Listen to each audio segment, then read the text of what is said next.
That's the south face of Kailash, my friends and ladies and gentlemen. Welcome to a brand new video. I'm here in Darchin. I didn't know where this city was. I thought we're going right up to the north face in that little town that they have. But no, we're just below on the plains, right before the mountains. And I came here, it was overcast sky. I couldn't see a single thing. I packed my bags in the hotel, and after a while I decided, okay, we should go for a walk. I started walking. The second I left my hotel room, I looked, and through the clouds, barely, you can spot the spine of the south face of Kailash. It looks like a spine, those black ridges.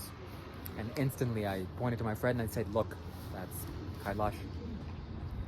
We just stopped and I was looking at it in awe, and it was a fantastic experience. Later we went up all the way, as far as you can go before you actually start climbing up, and I got up close and personal with Kailash, with the south face, and got to feel what it is, got to energetically communicate and resolve certain things, and it made me understand three things. Number one, this whole valley is consecrated for kilometers. There's mountain ranges all the way back there. I'm going to show you.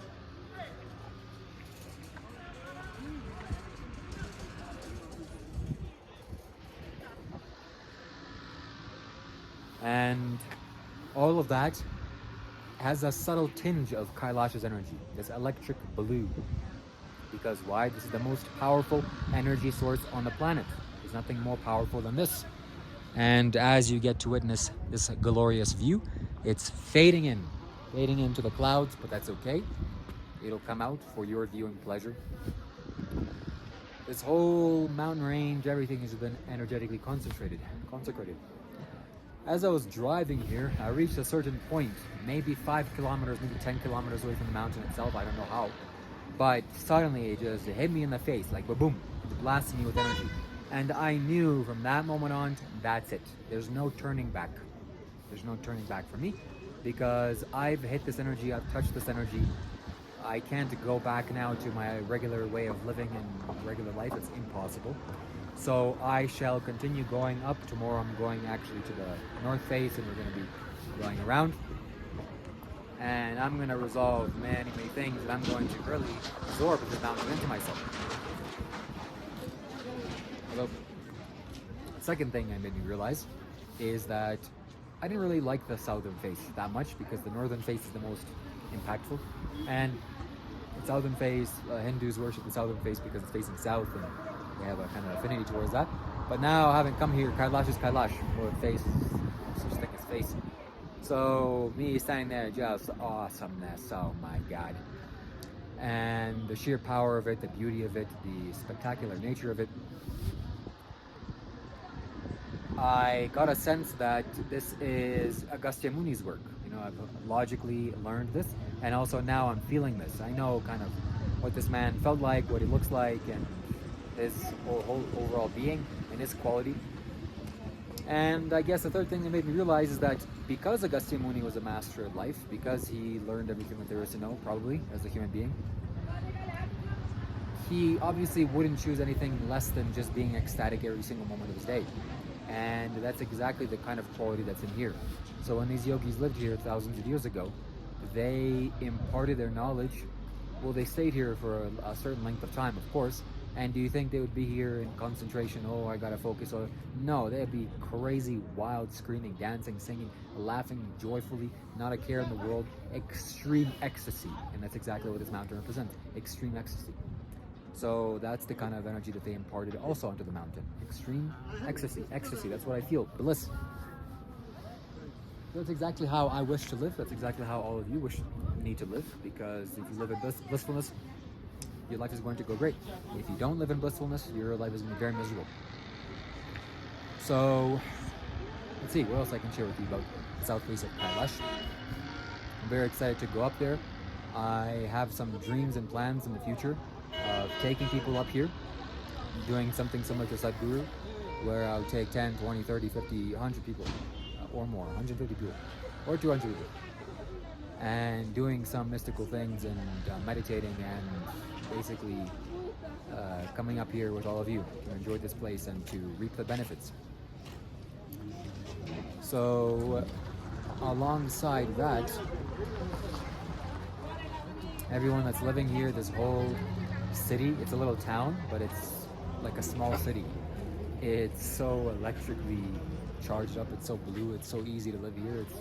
I'm just in amazement that the kind of karma, the kind of good fortune that you have to have in order for you to be born here and live here right next to Kailash. It's like, hey, no big deal.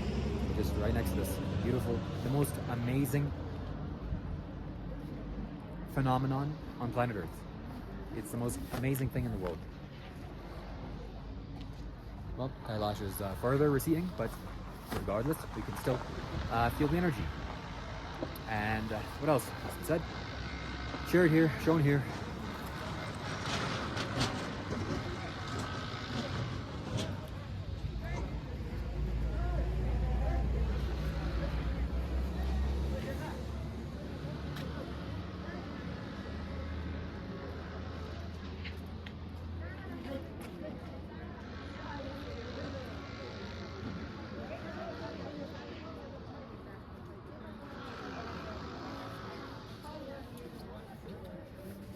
Something that my Tibetan guide has told me.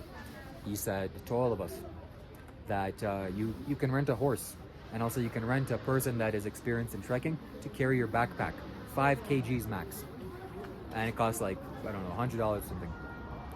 And I said no to both.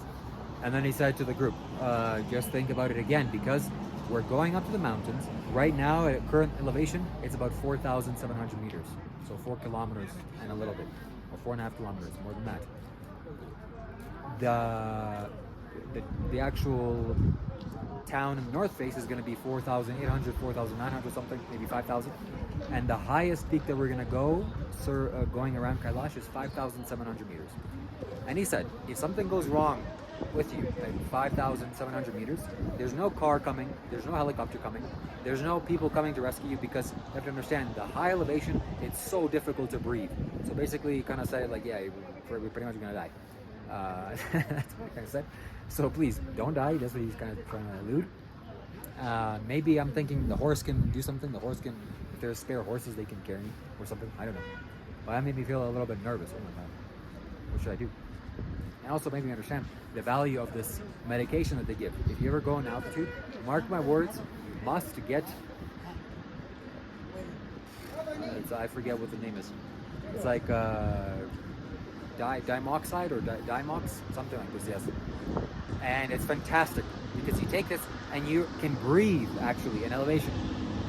I skipped it for one day, for one night, yesterday. So I've been here in elevation 4, 5, 6 days, now whatever it is. And I skipped it for one day. And now suddenly it's like I'm running out of breath. I don't know where my oxygen is coming from. I was scared, oh my God. So I shouldn't have skipped it because I didn't have a meal, so I thought that I would just save it for breakfast. That was the wrong thing to do. So very, very valuable to take that medication. I'll take it this tonight. And then another thing that I want to mention here is that after this man, this Tibetan, so coming back previously to my point here, this Tibetan guide, he's saying to us that there's a possibility you can die, you know, being so high in elevation, there's no one coming to help you. No cars can get up there. So after some time of pondering that, thinking back and reflecting on that, I realized, yes, let's do it, okay? There's no better place, literally there's no better place on this little blue planet that you can die that's better than Kailash. It's me, it's time for me to die, I'll die so good. You have no idea, I'll be the best at dying. It'll be 100% out of 100% if someone was grading me on how to die. It'd be very good. It will mark the national news. This man died so well, it's gonna be, we're all gonna applaud. You shouldn't cry, by the way. Maybe, sure, I don't care if you cry or not, but you should cry, whatever, sing, laugh, dance. But just know, I died phenomenally. And I should, okay, if it's meant to do, and I'm gonna push myself so hard. I'm gonna make sure that I get absolutely drenched, exhausted, my lungs bleed, explode, my brain hurts, I can't walk, I fall down and faint, I fall on my face and break my nose, which I've done in the past, fall asleep on the ground, wake up 2 hours later, don't know where I am, well, I'm in Kailash, well, that's wonderful. Run out of water, don't know where my water is, get lost, somehow magically merge into the mountain. Now I don't know where I am, but I'm in a mysterious magical place. Shiva comes to me and says, hey, look, there's a door, come go through this little portal. Boom, I'm exported. Now I'm sitting with Shiva. All those things, I want that to happen because there's no better place to do this than here. What I'm trying to get at here, I'm trying to communicate to you, don't listen to me. The words that I'm saying, it's a little bit nuts. But I'm gonna exhaust myself. I'm going to really rip apart my energy. I'm going to exert my energy so severely that everything has to go within me. Everything must go. Okay, a fire sale, everything must go. Take it. Okay, you want that $5? No, $4. Okay, $1. Take it for free. I don't care. Just take it because I want myself to be erased, myself to go away, whatever myself is, or whatever my energy is, whatever I've gathered in the past, for it to be just erased, dissolved, gone, poof, and then Kailash to replace that. That's exactly what I shall do. So, before coming here, I thought, oh, I'm going to... Now Kailash is completely gone. Come on. I'm going to not to go around because it's uncomfortable. There's no bathrooms. You have to go outside. Which, by the way, it's the best place in the world to go in terms of going to the washroom, and also simultaneously, it's the worst place to go when you're going to the washroom. Why is it the best place? Because you're going in nature, and also you're going right next to Kailash. So where is a better place to go? Do your business than in the middle of nature and scenery in the Himalayas, and also in Kailash. No better place. And consequently, the worst place to do this business also, the worst place to go to the bathroom is also this place. Why? Because you're in Kailash and you're doing your business, and also you're out in nature and you're doing your business. So it kind of works both ways here. You get me? Yes. So there's no bathrooms, there's little buildings that are built. You just have a bed and that's it. And you're gonna have to sleep there in a rugged condition. That's not great for 3 days. As you're walking around. The first day is the most severe and intense because it's a steep climb of like 700 meters you have to climb towards this peak of 5,700 meters, and that's going to be rough. And the guide said you walk for 5 minutes, you have to take a break for I don't know for how long. I know that's going to be like that for me. And 1 kilometer is going to take you like 3-4 hours to walk. In normal altitude, 1 kilometer straight is like, I don't know, 15 minutes or something. So it's going to take 3 hours, 4 hours, something mad like this, because they're so high in elevation. I'm going to make sure to record this. I'm going to have full power of my phone. I'm going to have full storage. I'm going to have a power bank.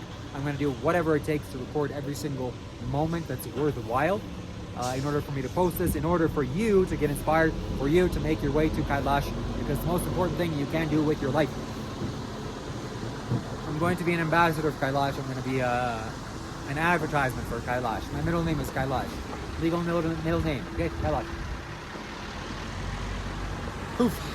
What else needs to be shared here? What else needs to be said?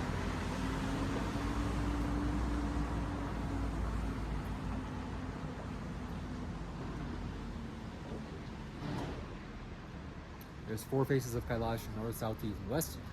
Each of them have been energized by different folks. The north face, of course, is traditionally known as the Shiva's abode, because that's where the Adiyogi sat and did his business, and that's what he energized, and all his knowing is there. But ultimately, it's the whole mountain is like that. So I'm curious to see what that's like, and I want to spend as much time there to absorb and soak in as much energy as I can. After completing this trip, so coming back to my my schedule here, after completing my trip, I know that something is going to significantly change in me. No, now I have to stay on topic. I have to complete my sentences, complete my trains of thought. So I thought initially that I don't want to do this circumambulation. I don't want to go around the Kailash because it takes so long, 3 days, uncomfortable, I'm going to be sweaty. I'd rather just sit in the north face for 3 days and really learn how to use that. And then after coming closer here into the mountains and Himalayas, no chance. I would rather have my lungs bleed, literally, than sit passively in whatever in the north face, because for whatever reason, no. I'm going to exhaust myself. I'm going to, just so massively blast my energies forward in order for me to gain the massive amounts of benefits, or the maximum benefits. And also the fact that I'm young, 28 years of age, I can do this, I will do this, I shall do this, I'm going to do this if everything goes well, if I don't die tomorrow. And I will complete this trip around. No horse, no person to carry my bags. I'm going to do it myself. And the good thing I didn't bring my solidified mercury, because that would be just very, very sad for me to carry this. One kid, a couple 50, 60, 70 kilometers is the whole thing. It's just not needed, not worth it. I know how to get store my energies inside of myself and then dispense it on this metal. So I'm gonna do that. There's no need for me to take this here. And yeah, so that's the maximum benefits are going to be received here. So my trip started with the Valangri mountain. That was the first part of my, how shall we say, pilgrimage. Second part was, of course, none other than Kedarnath, which I hated that place still to this day. Hate it. If you're listening to me out there, please do yourself a favor, do me a favor, do the horses a favor, do all the confused human beings a favor, and do that whole space of Kedarnath a favor by emailing, number one, the official Kedarnath website and sharing them my video of me white yogi trekking in Himalayas or trekking Kedarnath. It's the first video on my channel, the most viewed video. And also scroll through all the horrendous animal abuse videos of Kedarnath and send it to them. And let's add more energy for their little brains to start thinking and like, what are you doing abusing animals? That's the place for animal abuse, okay? Kedarnath, animal abuse, synonymous. What are you doing, okay? Oh man, something needs to significantly happen. And also email the actual state of Uttarakhand. You can email the state officials. Probably they're not going to pay attention, but the act itself has weight, okay? Hopefully you'll get some little brain cells of them to start working, and this will carry the energy forward. And most importantly, email the actual government of India for them to do something about this. It's blatant animal abuse in the most sacred land on planet Earth. If it was animal abuse, it's happening everywhere on the planet, by the way. Abusing animals, you're abusing animals every time you eat them, okay? So let's not pretend it's some little special thing. But it is special because it's the most sacred place on Earth. I'm very curious to see how the animals are being treated here, the horses, because they have to carry people up extreme elevation, not just Kedarnath, but this is 5,000 meters. Kedarnath was like 2,000 meters. So I have a good feeling about this because I've seen videos and the horses are well taken care of, but who knows? So I'll take a look. Something needs to happen, something needs to change that I can't come back. I definitely will come back to Kedarnath and I will do this whole thing again. I will visit the Valangri mountain, Kedarnath and Kailash, and next time probably I'll do this with some of you. So I don't want to come back there to Kedarnath and see all the animals, the abused animals. The energy is just so uncomfortable. I wanted to run away from there, and I did after 2 days. I couldn't stay there anymore. Oh my God. And when I went down, the first thing I did is shower. I wanted to get rid of that energy, that abusing, suffering energy as fast as I possibly could, and I did. Oh, tragic.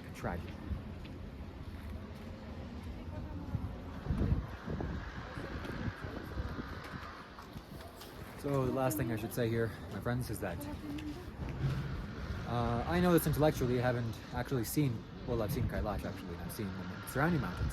But the surrounding mountains and Kailash itself, Kailash stands as the tallest peak amongst basically similar sized mountains, or you could say hills.